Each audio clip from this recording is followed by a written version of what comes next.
Hey you guys, and welcome to the modules part 1. If you haven't seen the introduction, I strongly recommend that you do before continuing. You'll find the link below.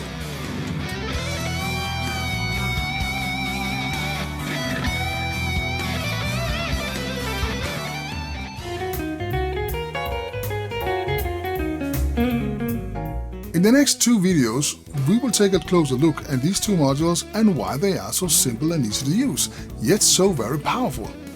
I estimate that approx 95% of all solos or instrumentals played by guitarists worth mention through the last 50 years basically are playing these two modules, whether it's major, minor or pentatonic scales, doesn't matter, same modules.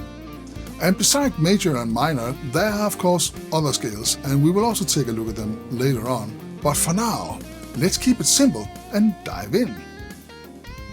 Introducing the red module, the blue module, and combined.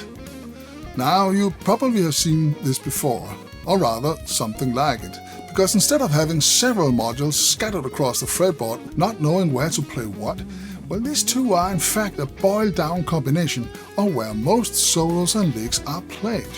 And speaking of where to play them, you have two options. You can either jam along to anything just using the modules and your ear. Well, I'll show you how later, so remember to subscribe. Or if you know the chords to the track you're about to play to, this is the trick. On each module, there's a root key attached, which you use as a pinpoint marker for the key you want to play in.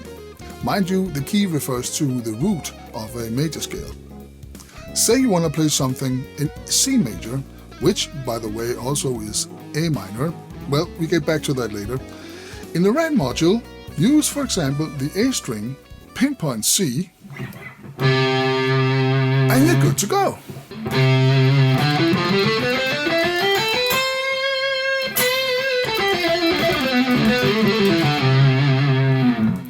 Want to play in D major? Well, just move it to D.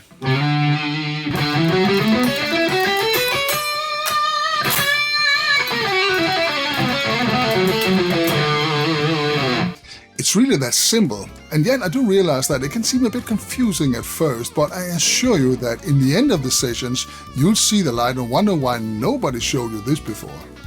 Now you notice that there are more than one root key in the modules. That's just the octave of the same key. Now let's say you want to play in F. Using the same red module, you can for example use the E string, pinpoint F, and there you go.